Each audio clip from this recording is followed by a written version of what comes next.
Hi, this is Shauna, the CEO and founder of Fuel Talent. One of the things I have loved most in my 25-year recruiting career has always been the stories that people tell. Stories of leadership, career choices, company ideas, and team building. My inspiration for starting the What Fuels You podcast came from being curious about people's lives and wanting to help share their stories. What path brought them to this place? What decisions did they make that led to failures and successes? Who influenced those decisions, and what lessons were learned along the way? I hope you enjoy the What Fuels You podcast. On today's What Fuels You episode, we have Rahul Sood. Rahul started his first company, VoodooPC, when he was just 17 years old. The luxury and gaming computer manufacturer sold to HP in 2006, and Rahul spent 4 years as their CTO. After leaving HP, Rahul spent some time at Microsoft before starting his current company, Unikrn. Unikrn, an esports betting and news company, has received over $10 million in funding and is backed by big names like Ashton Kutcher, Mark Cuban, Liz Murdoch, Shari Redstone, and many others. He's an active member in the Seattle entrepreneurial community, an avid cyclist, an incredible innovator, a husband, and a father. Welcome, Rahul. Thank you. Thanks for having me. Thank you so much for being here. So we're going to start with our rapid fire. What's your current favorite video game? League of Legends. Okay. That's an easy one. Easy peasy. Yeah. Are you more of an innovator or a salesman? I would say more of an innovator. Okay. Yeah. What's your dream car? Well, I mean, I like, guess here's your $1 billion. What car are you buying? Yeah, I think I'd probably get a one of those Mercedes buses that they have. Oh yeah, have those you seen are this? killer. Yeah, so I'd get one of those decked out with the driver, probably. I think. And you'd like sleep in the back? Yeah, maybe. Like I like road trips and stuff. So yeah, Nice. conducting business back there and not having to drive. That'd be pretty. Driving Miss Daisy. I like Yeah. that. What's your favorite movie? Scarface. Oh, so good. I think I've seen it, I don't know, 1,000 times. Mountain biking or road biking? Road biking. Tell us one thing that you're afraid of. Flying. Really? Yeah. But you fly a lot. I fly a lot. But So what do you do? I accept my fate before I get on the plane every single time. You do what? You know, I think like if this is it, basically. So you like say goodbye to people? Well, not really say goodbye, but you know, I assume that when I get on that plane, one of these times something's going to happen. Wait, so are you aisle or window? It doesn't matter. And do you take anything or you just No, like sleep? I just get on there and I've had that. fly. We can talk about that offline. Yeah. I've had that fear of flying thing. It's Yeah. the worst. It is the worst. But It's the worst. yeah. Well, sorry, I didn't mean to go No, it's all good. so deep so No problem. quickly. Okay, so you're one of the first guests that I've had that I don't know really well. So this is going to be extra fun for me because we can like real time get to know each other. Sure. So I know that you grew up in Canada. I did. And you were born there? I was born there. And are you one of these people who's like really into being Canadian? Am I into being Canadian? I mean, I like Canada. Is it a part of your identity? Like when you're traveling on Yeah. that plane, are you like, I'm American or I'm Canadian? No. I mean, I say that I'm Indian because Mm-hmm. you know my parents are well, my grandparents are from India. My parents are from Kenya, but I was born in Canada. But I'm not like one of those proud Canadian type people. I love Canada. Don't get me wrong, but Yeah. I feel in my heart that I'm Indian. So, Yeah. And what does that mean to you to be Indian? Were you raised in a traditional house? Traditional? No, I was kind of raised in a sort of dysfunctional house in many ways. Totally not your typical Indian upbringing, for sure. My parents were not religious in any way, but we had a lot of Indian friends growing up. Given that we grew up in Calgary, which is it's sort of like a cowboy town, and there wasn't a lot of Indians when we first were growing up, but then it sort of became more cultural. And so more your global. family friends were like cousins kind of thing? Yeah. And did you grow up around a lot of Indian food and Indian cultural things? Yeah. Just not the religious part? Yeah, kind of. Yeah, like so. Yeah. We grew up, with a bunch of cultural stuff, Indian related, but definitely not the religious. Yeah. And have you been? Have you visited? Oh, all the time. All the Yeah, time? Yeah. You still have a lot of family there? No. I have my father-in-law is there. Yeah. And like there's maybe a couple of cousins there somewhere. So Yeah. And so growing up, was education a big value in your family? Like important to know where you go to school? Nope. Nothing. No. Not typical. I went to 7 different elementary schools. Yeah. Were you kind of entrepreneurial? What were you like as a kid? I was very entrepreneurial. I Yeah. didn't like school. Yeah. I did well in school. Did you have but learning disabilities? No. You no. just didn't like Actually, it? I had a stutter. Oh my Oh. God, I can't even believe I remember this. But I had a very bad stutter when I was in elementary school, like to the point where I couldn't say certain words, and I'd have to change the word because I was stuttering so Right. bad. But I had a very bad stutter. Yeah. I think I had a lisp. Yeah. I'd rather have a lisp than a stutter. Stutter's hard.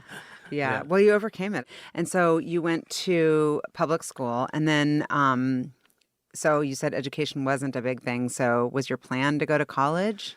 Well, kind of. I mean, my mom, she wanted me to go and become become an accountant or something. doctor? Like, yeah, just what. Well, she knew I wasn't going to become a doctor. Like that was pretty big expectations for somebody like myself. Yeah. So she wanted me to go and become an accountant. I wasn't sure what I wanted to do, to be honest with you. My father actually started us working when we were like 12 years old. Like working very young because he used to have these stores and we used to work inside his stores. But after high school, I just wasn't interested. Like I wasn't interested in going to college. I did go to college for about 6 months, but then my company just took off. And that was, I guess, a bit of right place, right time sort of thing. But Right. I just was not interested in going to school. Right. Yeah. It served you pretty well. Yeah, it I mean, looks I've been like. playing games all my life, and I still Yeah. play games. Well, I and read it's- that someone gave you a computer or you had a computer when you were little? No, my parents bought me a computer. And you took it apart? Took it apart, yeah. Did you put it back together? Oh, yeah. Put it back together, Yeah. painted it. I feel like when I read about entrepreneurs or even interview entrepreneurs that say they took it apart, Yeah. it is like a certain type of person who that's what they're going to do with it. Yeah, I mean, I grew up playing every single console ever made, like those, ones you hook up to Atari your TV, and all those. and Yeah. television and ColecoVision and all that stuff. And then eventually they finally got me a computer system because, they thought I was playing too many video games. And Yeah. the first thing I did was take it apart and made it look really cool. And then I just started playing games on that. So, yeah. And so tell me about the company that you started instead of going to college. Yeah, so I was big into gaming, and PC gaming, and back then, there were companies like Dell and HP and Micron and Compaq. Like there's a whole bunch of different companies out there, but none of them really made great PCs to play games on. And they were all really boring looking. Like they were just beige boxes, whatever, just like really boring. And I was working at my father's flooring store, and this guy came in who was setting up this computer warehouse where they sell parts, wholesale parts for building systems.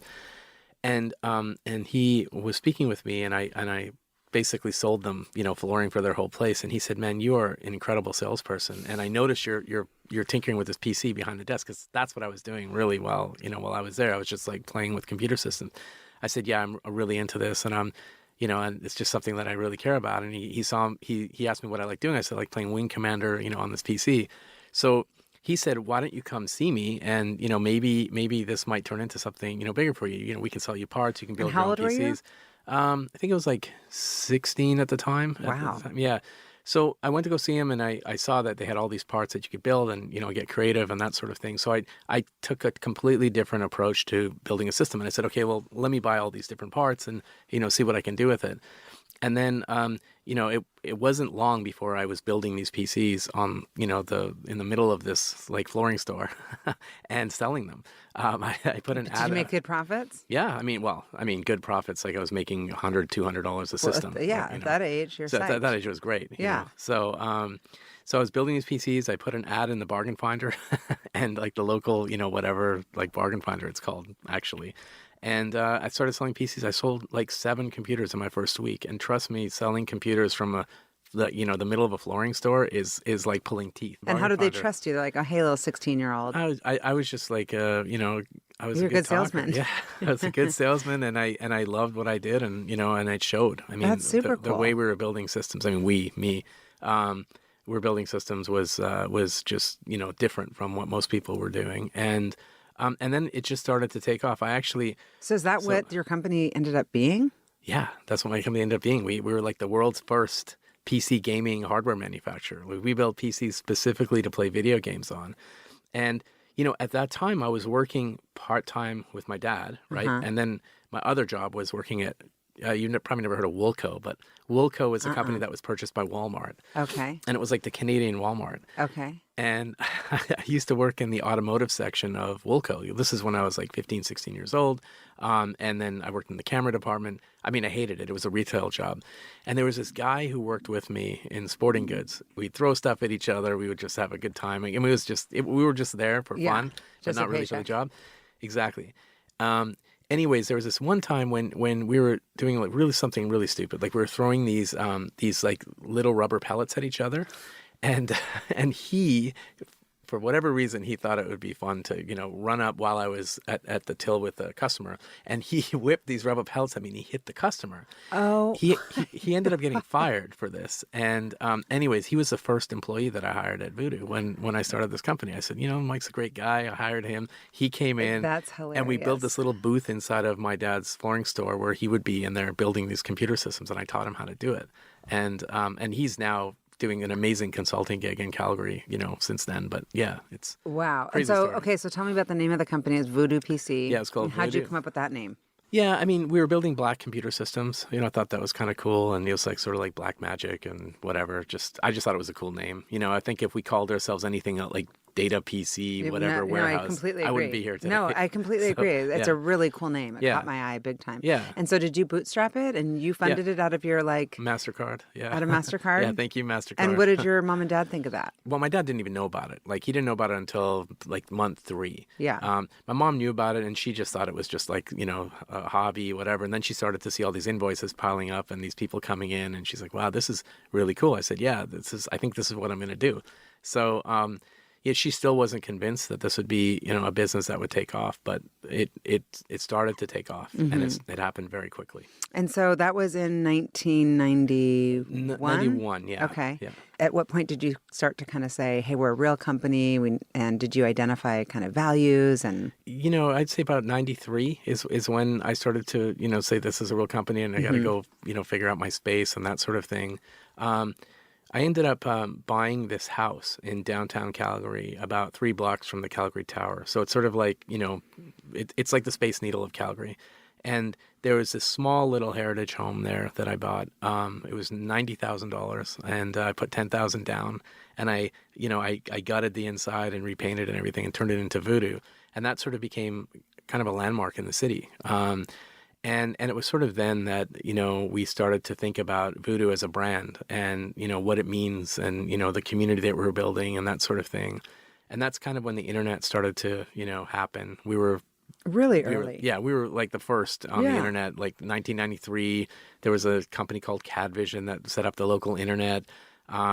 We started to build our own forums where people could chat and stuff. And it was very early, but it was kind of, it was interesting to see. It sounds like kind of impeccable timing. Yeah, it was. And so it's you and it's your buddy, and then how many people did you end up with before you ended up ultimately getting acquired? So by the time it started to take off, my brother actually joined in 99. I would say it was a bunch of growth, early growth. And then I really wanted to focus on just building product and hiring somebody that could help me lead the company. So I hired my brother in 99. That was like 8 years later. The company just started to take off. We were winning awards in every major magazine. Well, we beat Dell in basically every single review possible. We beat HP. We were beating everybody. And then in 2005, I got a call from Michael Dell, and He's like, I want some of that. Well, basically, yeah. Well, he called me, it's super interesting. This was on Remembrance Day, November 11th. I remember exactly. Veterans Day. In Canada, Is it it's called Remembrance Day? So on November 11th, I get a call at home. My wife comes in the office and she says, hey, Michael Dell's on the phone and he wants to talk to you. And I'm like, yeah, right. So I pick up the phone and he said, yeah, this is Michael Dell. I want to talk to you about your company. I said, oh, yeah, sure it is. And I think I said something pretty, bad. And then I hung up the phone. And then my wife, she turned white as a ghost, and she said, that I'm 99% sure that was Michael Dell. What are you doing? I said, no, it's just some idiot, whatever. And I get an email, a few minutes later, and it's Michael Dell, and he said, you want to talk about your company or not? And I knew it was him because of the email address where it came from. So then I was like, oh God, I just hung up on, this billionaire who I respect immensely. So I called him back, and we ended up talking for a while, and basically for about 2 months, they were courting us. I went to Austin, to Round Rock to go meet with them. And we didn't really align with their thinking. A number of reasons why, but basically Dell started to ask a lot of questions, and they wanted to do this acquisition with us. But then all of a sudden HP came along at the same time, and they were both sort of courting us. And we didn't go with Dell. Dell then went and bought our largest competitor, Alienware, at the time. And a few months later, HP acquired Voodoo. So, yeah. Wow. And so what was that experience like? You're now, I guess, 15 years in, or how many years in? Yeah, it was like 15. It's a long time. But you're still years. relatively young. Yeah, and, yeah. I mean, it was an unreal experience. I mean, remember, I never really had a job before. Right. My first job was at Wilco. Right. And then I started my own company, and then I got acquired by this giant company. And were you scared? no, but when we got in there, I was like, at that point. Well, because you're like, how do I even do this? I don't really see you as a kind of big company kind of person. Not at all. In fact, it was You seem hard. more like an entrepreneur. Yeah, I am. And I think there was a lot of learnings there. A lot of arrogance on my part, a lot of huge mistakes on HP's part, management mistakes and the way they thought about brand and that sort of thing.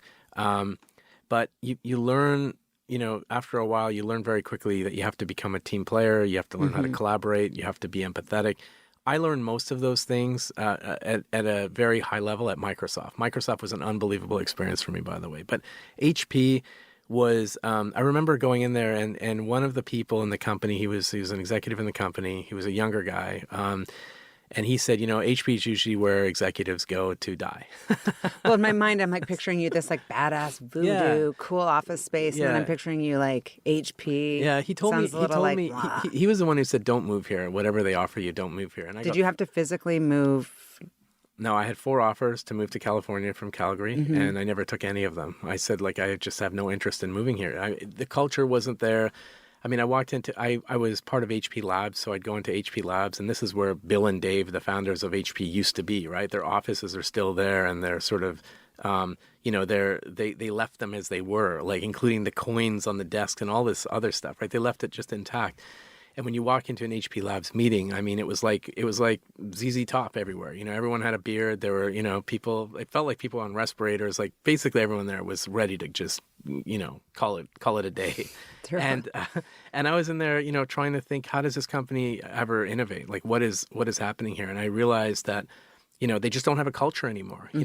I think you probably know this with larger companies. There's this thing called founder syndrome. Like once they lose the founder, how do you identify with the brand, right? And HP just, they lost it. They lost the plot. Yeah. They lost their soul. Was it a financially good move for you? Sure. And so were you, I guess, fueled by money at the time? No, not at all. You were fueled by innovating, it sounds like. I was fueled by my brand, the company. I still love it. I mean, I have a tattoo of it on my leg, right? And you got to show me. Yeah, I'll show Too it bad to our you. listeners can't see it. Yeah. And so I was more fueled by just creating, something amazing. Like we thought we were going to take HP's dying product line and create the Lamborghini for HP so that they could then create an Audi underneath them and help raise their brand, because they were going downhill on margins and price erosion. Everything was falling apart for them. And we came in and we came up with this huge and incredible premium strategy. And we created some amazing products at HP. We created the world's first carbon fiber unibody notebook, which is the same time as the MacBook Air came out. We created the one of the best gaming PCs on the planet. It was called HP Blackbird. And we had this 3-year strategy, and things started to get really crazy there. I mean, we were not only lifting their brand, but making them look cool. They had more PR than they'd ever had in years. I mean, I remember the first launch we did in New York, HP, the PR team said, this is the most PR we've ever gotten. Like, I can't remember the last time we've had this much PR. This is amazing. And we raised the stock price and all of this stuff happened. And then we launched this notebook, and everybody wanted it, but we couldn't deliver the volumes that they wanted. So the guy who was running the business said, we need a 3-month plan to scale your business, right? Like, what are you talking about? 3 months? There's no way. You can't scale a business like this in 3 months. Yeah. I mean, we had a 3-year, strategy. And he insisted that we do it in 3 months. I said, look, you force this in 3 months, we're going to lose people. We're going to lose talent. The brand is going to blow up. The community is going to hate us. And he said, HP can sell more boxes no matter what brand is on it than any other company. I mean, it was just a really stupid attitude. Yeah. And I said, okay, well, do whatever you decide. Like, he was going to make the decision. He made the decision, and lo and behold, it blew up everybody. Like, we lost our best designers, we lost our best team. That must have been heartbreaking for you. It was, and because these people have been with you for a long time. A long time, and it was sort of then. This was like a year into the acquisition. Mm-hmm. And what was your role within the acquisition? I was the global CTO for HP's gaming and advanced computing business. So, I was a pretty senior person in the company, and I had just like completely checked out at that point. Once we started losing, you felt people, like you can't have impact after you've been the CEO and founder. No, I mean they neutered us like in a big way. Do you think that Dell would have been a much better choice? Yeah. So it was a mistake? It was a mistake, but Dell made some mistakes at the beginning. And how did it go with their acquisition of your still competitor? Going. They're going well. Yeah, they kept them autonomous. They learned from what HP did wrong with us, and they basically kept Alienware autonomous, and they kept it as a separate brand, and it's going really well for them. So yeah, so good for them. Yeah, good. And what was missing for you with Dell? You said you had different. Oh, so at the beginning, they wanted to just increase their top line revenue. Yeah, and you're like, we actually need to be able to. Yeah, we need to be able to innovate and do all this stuff. But they were more interested in top line revenue at the beginning. But I think after they saw what happened with HP and Voodoo, they said, no, we should really do the real strategy, which is let's build the brand and come up with a premium product line and that sort of thing. And they did that. Yeah. So, yeah. Well, all of these things help shape us, right? Yeah, exactly. It's crazy. Yeah. So you mentioned Microsoft, and so where does Microsoft fit into all this? So I did you leave HP after? Yeah. I was involved with a bunch of different startups. Like I was involved with Razer early as an investor. I helped to get. I got involved in a number of different things, like all competitive gaming type stuff, and then I got in contact with Steve Ballmer on Facebook. We were just chatting about, how things going at HP and that sort of thing. He reached out to you on Facebook, or you reached out to him? No, I don't remember. I think it was just a conversation we had because we had just met at All Things Digital. So we met at one of the events. Yeah. And we were just chatting. Like it was just like an open chat back and forth. And then, he asked how things were going at HP. And I said, well, it's kind of like I'm not really having a great time. And he said, you really need to meet Don Matrick, this guy who was at the time the president of Microsoft's Xbox and entertainment business. And Don Matrick was a Canadian who had a company that got acquired by EA. He was well known in Canada. So I said, sure, but I'm not really interested in going to another big company. And he said, well, just meet Don. And, if there's something there, there's something there. And he put me in touch with Don. And we had about a 20-minute conversation. And he gave me, an exercise that changed my life within that 20 minutes. He said, you got to go do this thing. And I said, okay. Like, I didn't think it was real. But. What was the exercise? This could take a while. Well, you have to give the NetNet I'll tell you basically, podcast version. Well, the NetNet podcast version is he told me to go do a one-pager on myself. And you think, okay, a one-pager is easy. Like, you write about yourself in one page. But no, it's not. It's not that at all. Like, he quickly identified within about a 15-minute call that I was very unhappy at HP and that I needed to go do something else. So he said, you got to forget about HP. You got to forget about Voodoo. Forget about all that because it doesn't exist anymore. And don't even think about Microsoft and just focus on yourself. And he said, you need to write me a paper that talks about who you are, where you came from, why you're at the crossroads you are today, and what do you want to do for the next 5 years that will light the fire that you had when you were at the peak of your career, which was when. And so I said, well, the peak of my career was when we were on the cover of Maximum PC and we got 10 out of 10. And he said, okay, so remember that place that you were at. And he said, you need to go write a story now, and it's got to be on one page. I said, okay, it sounds easy. He said, well, it's not, because you got to write the story out in long form first, and then you have to whittle it down to get down to one page, and it should take you at least 2 weeks. And so I said, okay, I'll get back with you in a month. We had just acquired Palm, and I said I need a little bit of time, and I'll go write this thing. And then I forgot about it. Like, I thought for sure he's just pulling my chain and he's wasting my time. Like, maybe he doesn't want to, he wasn't interested in me or whatever. I don't really care. And this was in the middle of August of 2010. And then by beginning of September, he emailed me out of the blue. And this is the president at Microsoft. There's only 7 of them at the time in the company. And he said, "Hey, Rahul, I look forward to what you have to say. How's it going?" And I said, "Oh man, I've been working on this thing, and I hadn't even started it. But I said, I've been working on this thing. I'll get back to you in 2 weeks." And I tell you what, this exercise was unbelievable because I started writing, and I wrote 13 pages, and then I eventually wrote 18 pages down, and it was a very amazing experience because you're writing about your past, your present, and your future. And you're doing it from a first person perspective. So sort of like it's almost self-promotional in a way, but in a way it was very inspirational. It was sad at times. It was depressing. Like it was You took them on your journey. Yeah, took them on your journey. And then you have to take it down to one page. So you gotta whittle it down. So I went from 18 pages, 13 pages, finally down to one page. And oh my God, it was unbelievable. This exercise. Do you still have that? Yeah, I still one have page? it. Mm-hmm. Yeah. That's an incredible recruiting tool. Yeah, and I sent that one page to him, and within 30 minutes he got back to me and said, "You have to come meet me at Microsoft and meet my team." And I said, "Sure, but for what reason?" And he said, "Well, just come meet them and see if there's a fit." And he knew there was a fit based on this one pager. And I don't know if you've heard what the interview process at Microsoft is like, but it's like 9 people have to interview you if you're going for a senior position. And I met 9 people over a 2-day period. I flew out to Microsoft to go meet them. And were you like, where's Seattle, or did you know? No, I knew because we had a place out here. So we already came out here in the summers just to spend time here because we loved it here. Yeah. Okay. Yeah. So that was lucky. Yeah, I was lucky. So we came out here and I met 9 different people, and I'm telling you, it was the most amazing experience of my life. The recruiter said, "I've never had this happen before, but all 9 people are a hire." And so we're going to get back to you real soon. And they got back to me, and I got hired as a GM in Microsoft by December. So, yeah. Wow. Yeah. You've described that. I mean, you kind of light up when you talk about Microsoft. Yeah, I love Microsoft. It was such an amazing How long were you company. there?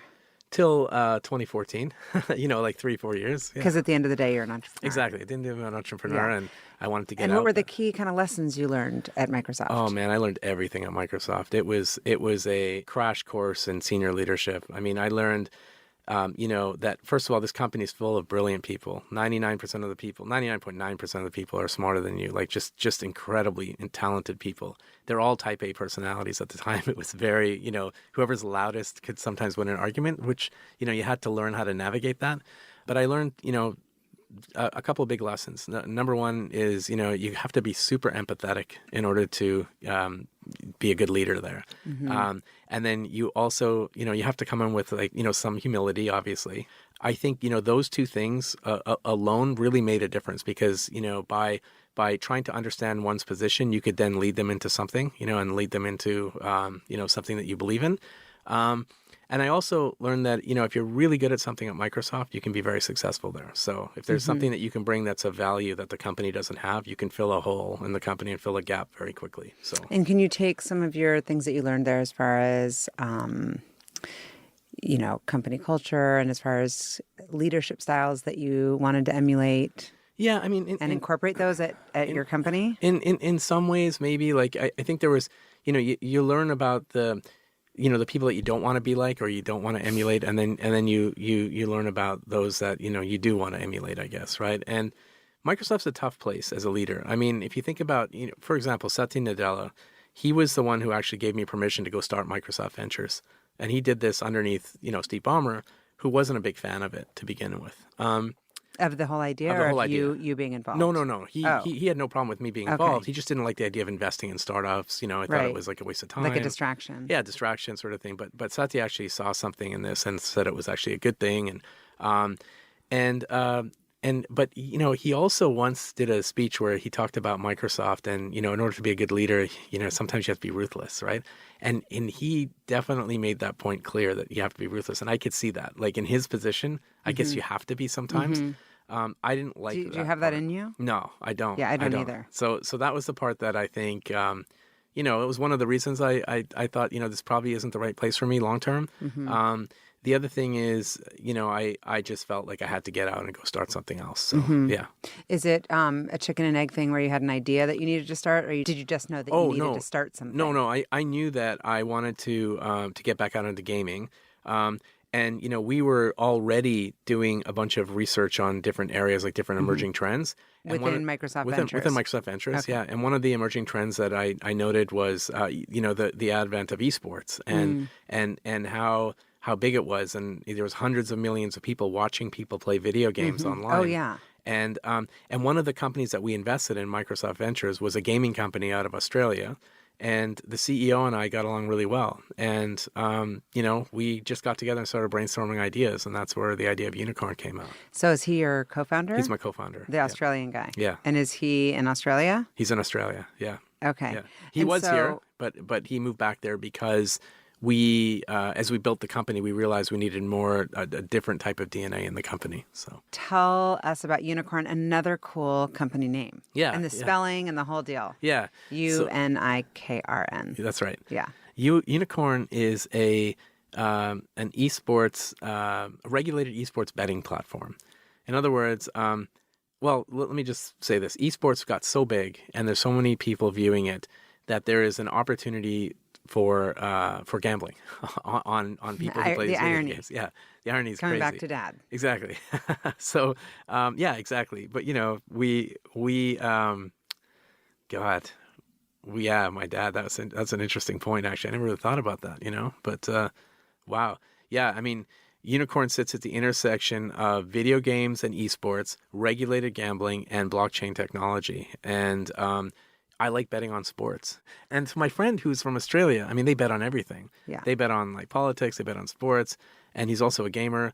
And I told him about a platform that I built with a friend of mine years ago before joining Microsoft called PlayAll, which was a platform that let you play video games against your friends for money. I said the guy that I built it with was a genius. He's one of the smartest engineers I've ever met. We ended up shelving the project because we didn't want to deal with the regulatory side of things at the time. But we should talk to him. So then the three of us got together and we talked about it, and we basically revived the idea. We took all of the assets over from that company that platform that we built years ago, and we started Unikrn. That was it. It was just like real simple. And so who's the customer? The customer is it tends to skew younger, so it's about our customer has to be 18 minimum, so it's 18 to 34-year-old male, mostly for the betting side, although there are a number of females out in Europe and other places where they grew up betting, that is sort of a part of their culture. And it's people who like to play video games competitively and also like to bet on, sports, generally speaking. But how do they also learn about cryptocurrency and all this other craziness that most people don't even understand? I know. Do they just kind of gamble that part? Well, I don't even understand it, but I think I'm making money. Yeah, no, they're younger people, and they tend to be tech savvy. Many of our customers are interested in Bitcoin, and they were already trading with wallets and that sort of thing. Cryptocurrency is very nascent at the moment. Can you explain it? I use Bitcoin as the example because Bitcoin is like the number one best cryptocurrency out there. It's the first one made, essentially. Bitcoin is a digital coin or digital currency that you must mine to get. It started out with miners mining it to sort of get it. At the end of the day, like my mom who might be listening, what do you mean when you say mine? Well, mine meaning it uses computing power or computing hash power to sort of to search to get these to search and get these coins essentially, right? Yeah. But the thing about Bitcoin is it's all stored on a public ledger called blockchain. And there's only 21 million Bitcoin. At the end of the day, when everyone is done mining, there'll only be 21 million Bitcoin outstanding.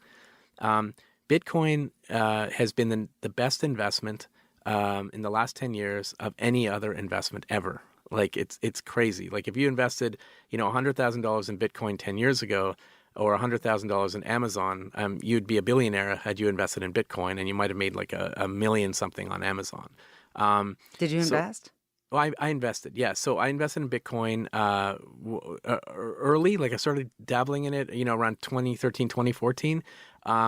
But I didn't really get heavy into it. I actually started mining it, earlier. I had 700 Bitcoin that I mined at one point in time that I lost. Unfortunately, it was on a hard drive, and I don't know where it is. I have a lot of different computer systems that I use, at home because I'm in the gaming business, and so I played with things like folding and which I can talk about another time. But I also played with like mining Bitcoin.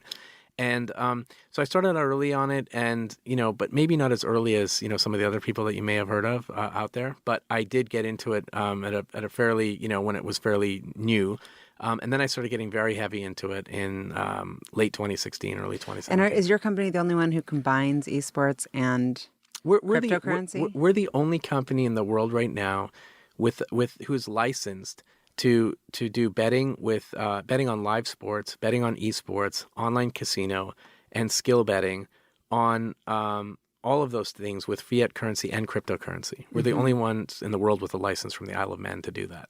And the Isle of Man is one of the most respected jurisdictions in the world for gambling. And so what's the business model? How do you make money? Well, people, it's just like a casino, right? You People take bet a on the house. cut, or the house wins. Well, no, you bet against the house, right? So I can tell I don't do this. Yeah, we don't always win, but we have odds. So we create odds using really sophisticated algorithms, and so we create odds on all of the major professional esport matches, and people bet on them. So it's almost like betting on the Seahawks, but you're betting on like Cloud9, which is a known esports team. Yeah. So that's one part of it. The other part is we let people connect their favorite video games to the platform and bet on themselves. So if you play games like League of Legends, like I do, or Dota, or Halo 5 even, you can connect those. What's the other one I was telling you my son plays? The one all the kids play? Fortnite. Yes. Yeah, so if you can you do that? Yeah. So if you can, well, your son can't if he's... Because he's not 18. Yeah. But I can on his behalf. If you're not in Washington State, you can. So it depends on what state you're in too. So it is highly regulated, the business that we're in. The thing that you're talking about, which is betting on yourself in Fortnite, is available in 41 states in the U.S. And are you kind of on the front lines of regulation? Yes. You're involved in all that. We are. There's not a lot of people out there who understand it. Even those who lobby just don't fully understand what we do. So I would say that we're really good at what we do, and we talk to regulators all the time. So I'm pretty comfortable with our position. Yeah. And are you at a stage right now kind of, I'm not switching gears, but I'm kind of more going back to my deep questions. Yeah. Do you feel successful? Oh, man. Well, if the definition of success is waking up every day and being excited about what you do and doing what you love every day and just not getting tired of doing it all the time. Like I can work from anywhere. I work very weird hours, so I only sleep 3 hours a night. So I not say that. Yeah. What? I do. I only sleep. Why? It's just the thing that I've been like since I was a kid. I only sleep 3 hours a night since I think. And you're healthy? Yeah, healthy. Yeah, I went to a doctor when I was younger. My parents thought there was something wrong. They said, no, he's just... I have to say, I'm jealous. Yeah, well... That's a dream. I don't know. No pun intended. Yeah, well... Well, 3 hours, unless you're having anxiety and laying in bed with, insomnia. No, I just don't sleep. So what are your hours that you go to bed? Well, it depends. So I might go to bed at 11, and then, I'll sleep till 2. And then I'll get up. Now, normally what I would do is I'd get up and I'd read or, just meditate. I tried meditating for a while. It doesn't work for me. Meditation does not work. I have to read. I have to be doing something. And what do you like to read? I just like to read stuff online. So, I read news. Like you're on Flipboard or one of those? Yeah, exactly. I use Flipboard. I use all that sort of stuff. I do read books, but I'm not like a big time book reader. That might make you relax. That'd be a good one. I've tried. I'm just it has to be a really interesting book. Like the last book I read was the Theranos book. Bad Blood. I read Me that. too. Yeah. I loved that book. Yeah, it's a great book. I kind of became obsessed. Yeah. Obsessed. So I read that in about 3 days. Yeah. And it was good. Like I saw the story and all of that stuff.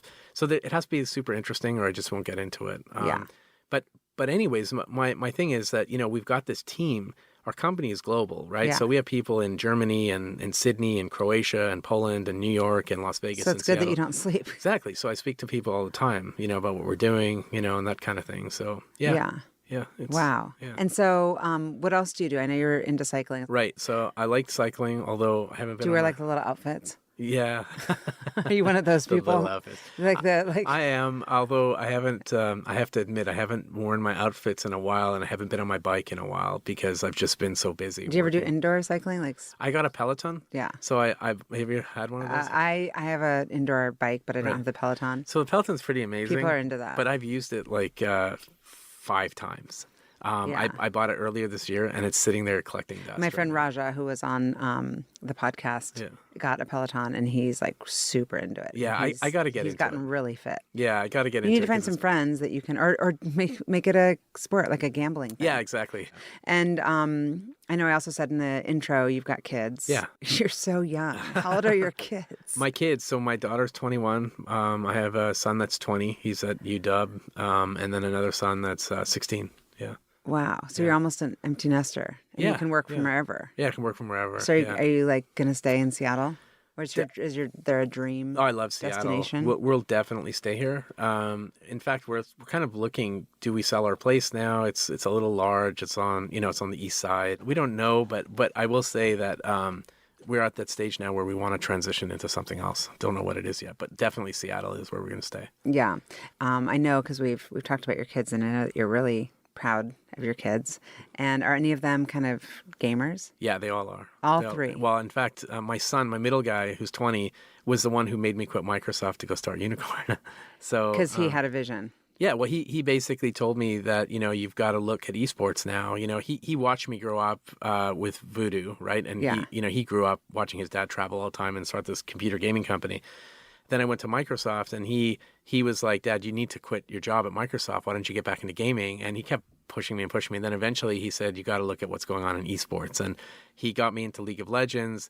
All three of them did, and we started playing games together. And then I was like, "Whoa!" And who's the crazy. best? Do you beat them? I'm probably the best now, but back then, no, not even like close. But yeah, but between say the four of us, I'm the best now at League of Legends. Where's your wife and all this? She's just like, "What the hell is happening in my house?" Pretty much, yeah. She doesn't play games. She's not into it. She's not into it. No. But she's a good mom. So yeah. Well, that's good. Yeah. And so, how did all these crazy high-profile people find you to invest? Right. So Mark Cuban actually was a mentor when I was selling Voodoo to HP.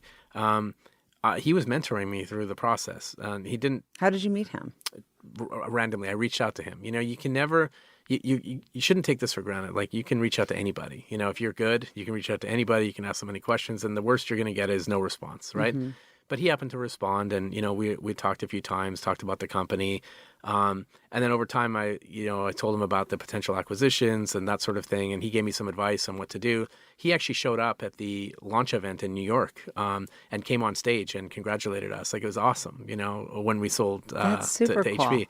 So I hadn't talked to him for years. Sold the company to HP, hadn't spoken for years. I mean, I talked to him a couple of times while I was at HP. He wanted us to do some things, and HP being HP, we never amounted to anything. Then I joined Microsoft, and then I as I started Unikrn, there was a guy who used to cover us on CNBC. His name is John Fort, and he called me and said, "Hey, I hear you're quitting Microsoft to go start this esports company." I said, "Yeah." And he says, "Do you want to be on my show?" I said, "Sure." So November 1 was when we announced Unikrn, and November 8th I was on CNBC. And so I started talking a little bit about the company. I said, I can't really share much. We're an esports platform, blah, blah, blah. I talked about esports. And then I get an email from Mark Cuban right after the show. And he said, wow, you're getting into esports. That's going to be big. Congratulations. I said, thanks. I would have told you sooner, but, we're probably past the seed stage. We've already, got a bunch of commitments for money.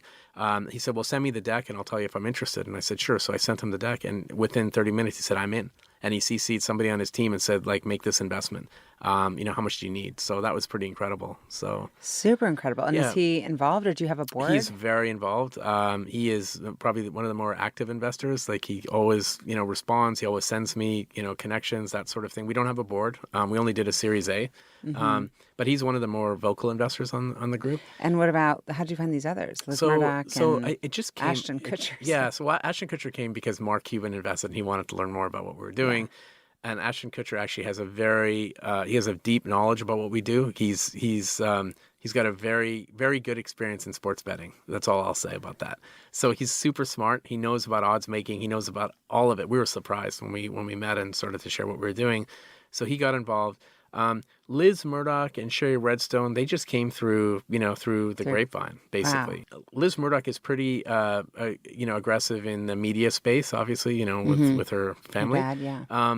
but she's also, a very savvy investor, and so she looks for early trends, and she wants to get in as early as possible. I love the part where you said, "Hey, anybody is reachable." Yeah. And so, is there anyone that you would love to have Elon access Musk. to? Elon Musk. Elon Musk. Yeah. Have you tried? I've tried. And he just doesn't respond? Hasn't responded yet. Maybe but, he's going to listen to this podcast. Yeah. You just never know. I hope so. highly Man, doubt it. I would pay a lot of money to have lunch with him. Yeah. Is he the person that, He's the like person. that question that people get asked? He's the one. He's the one, yeah. And then It sounds like you don't have any competitors. I Well, mean, I obviously in the wouldn't say- esports area, but not Yeah. combining.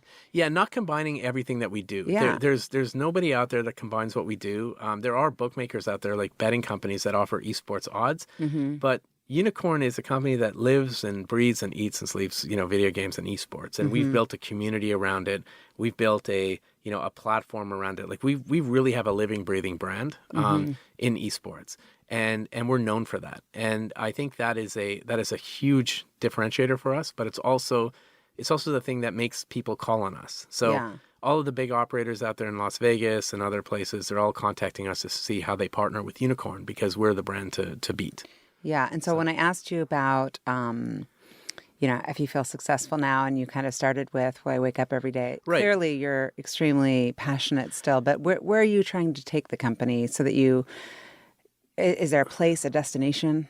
Yeah, like I think for me the destination is I believe that Unikrn will be the biggest bookmaker in the world, and certainly I look at the future of entertainment and where it's going, especially in Las Vegas, and how Las Vegas is changing. And I think that there's a way for us to be very well positioned on the Strip. So I don't know. It's just kind of like when you look at the business and how we want to grow the business. I see Unikrn as being the center of entertainment, and for like adult type entertainment, I guess you could say. Right? That type of adult. That type of entertainment. entertainment. Yeah, exactly. You seem like you really are a Swiss Army knife, because you can sell, Yeah. you can build, you can innovate, you can manage people. Where are you lacking? We're in a highly regulated industry, right? The gambling industry is highly regulated, and I get that, and we work with regulators all the time. The challenge that we have is the blockchain industry is not very well regulated in the U.S. There's no regulatory clarity. And, as a result of that, there's a lot of challenges, like legal challenges and things that we deal with on a regular basis. I used to let that stuff stress me out. I used to let legal and regulatory, that sort of thing, just stress the hell out of me. And then I look at companies like Lyft and Uber and Tesla, and I think about what they went through. And I want to think about what Tesla went through. Think about this. This guy set out to build an electric car company. He built a global energy network, a private public energy network, basically crushing gas stations. Like if you think about the supercharger network where you can take your Teslas and go charge, it's unbelievable, right? On top of that, he built a energy platform for houses, right? With batteries and like shingles and all of that stuff. And then he's got these cars running around and building the most incredible AI neural network ever. Like their mapping data that they have is better than anybody in the world, right? And they did all this as under the guise of being a car company, right? And everybody who compares them to Ford has no clue what they're talking about. Like Tesla's not a car company. They're like technology they're a innovator, technology disruptor. innovator. Yeah, and they had to fight against regulators. They had to fight against politicians. They had to fight against oil and gas companies, car companies, and they're still fighting to this day. Every time you see him in an interview, you can see the stress on him having to deal with that sort of stuff. But he kind of lets it go on Twitter. I love that about him, right? Mm-hmm. And I think what people don't understand about Tesla, and they don't appreciate, is that he has a fan base that, Steve Jobs had. Very few companies. Do you have a Tesla? I do have two. Oh, nice. Yeah, they're just amazing cars. It's like I'm a car guy, by the way. Yeah, so, well, that's why I asked you about the car thing. Yeah, like which car you would be driving? You said the big Mercedes bus, which was surprising. Well, I mean, if Tesla made one, I'd get one in a second. So, like, I have a truck. I have a bunch of different cars.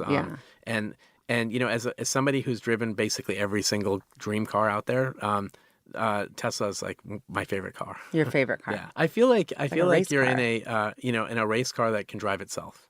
Like I drove here, from the east side, and most of it was the car driving. So your hands are on the wheel. Well, kind of like they're just there, but not doing anything, right? you have to hold the wheel, but you don't really have to do anything. Yeah, So. well, thank you for coming from the east side. That's really, really nice.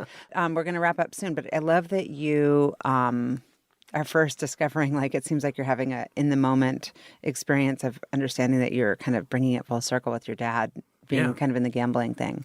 And I did read that he passed away, how many years ago? He passed away in 2000. 2000, so almost like 19 years ago. Yeah. And so how did that change you, and what did that do for you as far as your engagement in the medical industry? Yeah, so my dad was he was an alcoholic. Like he used to drink almost every day, and we thought for sure he was going to die of alcoholism, because he would be in the hospital every 6 months with pancreatitis. But he was also an amazing entrepreneur. Like when he was sober, he was just an incredible guy, and I learned a ton about business from him. Yeah. Because of just how he was. So he actually found out that he had a brain tumor in November, and he died in January of this like malignant brain tumor that he had. And he it was a surprise to everybody. So he found out in November of 99, yeah, and then died in 2000. Oh my gosh. Yeah, and I didn't really have a lot of friends who were high up in the medical industry at the time. Everyone was still in med school, and one of my friends became a radiologist shortly after. And he is more of an entrepreneurial radiologist, super smart guy. He's one of the smartest people I've met, and he's like my best friend. When he was going to school, he used to go in and take photographs of the scans, like with a digital camera, so he could review them later. I'm like, what are you doing? Like nobody did this, right? They all just went in, they all read these scans, they did their job, and they left. This guy would go in, and take pictures of it and then study them afterwards and then organize them in his own little database. I said, why are you doing this? And he said, well, these are interesting cases, and here's why they're interesting. And, he could see a day where, people could share those interesting cases, right? So we came up with this concept. It was called Bright Squid. And the idea was that medical professionals could share interesting cases over borders and silos and then annotate them. And then, you could cross-reference them and see, like, there's a person in India who has the same brain tumor as my father, and he got treated with something. Wait, so you started a company out of this? Yeah.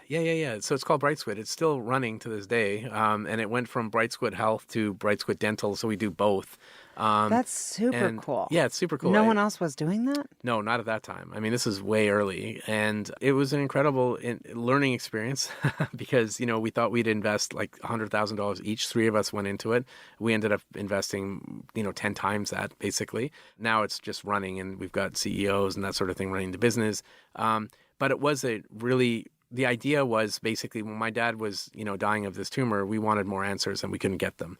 And you needed them quick. We need them quick. Yeah. And the future is where patients will be the stewards of their own medical information, and you'll be able to get those answers a lot quicker. It's just too bad that it's taken this long, to get where it needs to go. I mean, I'm fascinated by healthcare.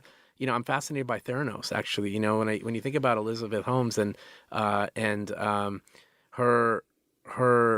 if you watch the story and you saw what they were doing, I believe her downfall was her relationship with that guy, Sonny Beldwani or whatever. Like I feel that she actually believed what she was doing, and she was, she really believed in it, and it really was her goal to make it work. Yes. But it was once they got the commercial deal with Walgreens that they were forced to fake it, right? And that was terrible, and that was her downfall. And I think if she had 10 more years to kind of do it, maybe she would have had something. I mean, who knows? Well, did you see the movie, or you just read the book? So the movie, and then I also listened to the podcast. I became kind of psycho. Yeah, and there's a miniseries coming out. There's a miniseries. I mean, it is fascinating. Yeah. But the story where they were saying that a lot of inventors kind of fake it till they make it. Yeah.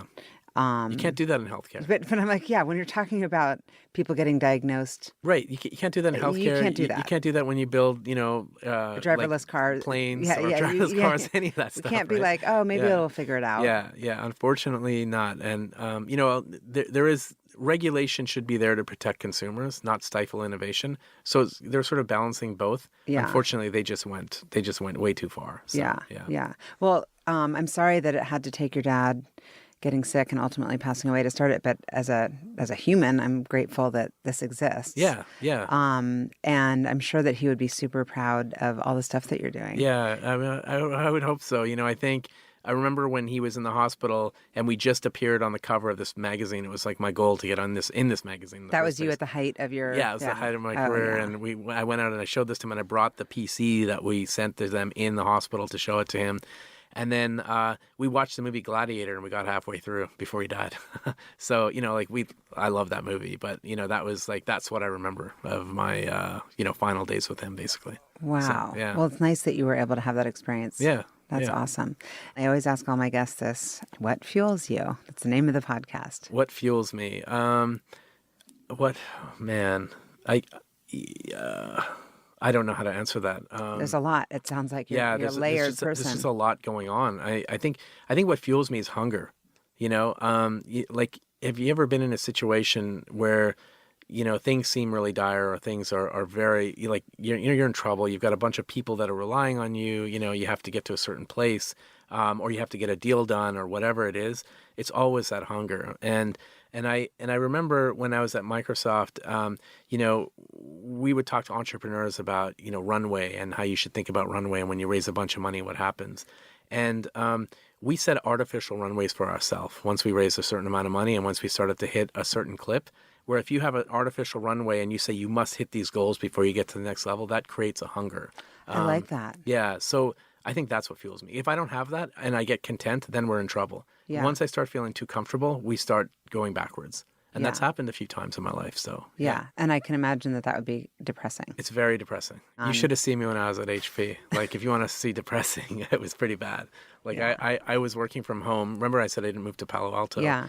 And, I would host meetings while in my hot tub. It got really bad. I'd sit around. I was growing a beard. I was wearing velvet every day. I lived in Canada, whatever. And Velvet's come back. Yeah, Velvet's come back. I hope you held on to some of that. Yeah, I did.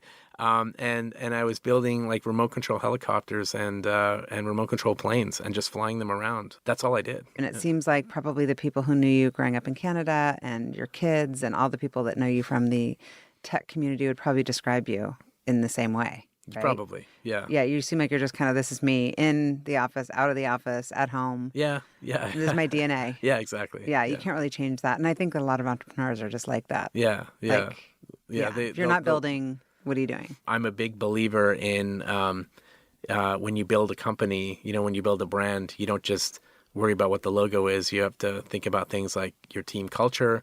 You have to make a really great product. And then you have to build a fan base, and that sort of becomes the foundation of your brand. And I think that's kind of how you and I met, because we discussed that. And that's just, that's why Voodoo was what it was, and that's why Unikrn is what it is today, because of that philosophy of building that kind of fan base. Yeah, that's my favorite part of being a CEO, I have to say. Yeah. Just building the client relationships, building the team, building a culture. That's great. Yeah, we're lucky. Beyond. I agree. So Rahul, thank you so much for being on the What Fuels You podcast. Thank you. And I look forward to continuing to watch you grow your business and thrive and inspire the rest of us. Thank you. I appreciate that. Thanks for having me. Of course. Thank you for listening to the What Fuels You podcast. Be sure to subscribe, rate, and review on iTunes, Google Podcasts, or Spotify, and follow us on social media to keep up with the latest news and episodes. You can also contact us at podcast@fueltalent.com to provide feedback, ask questions, and share topics or guests you would like us to cover in the future. We hope you feel inspired by our guests and that we have helped fuel your day. Join us next time for another episode of What Fuels You.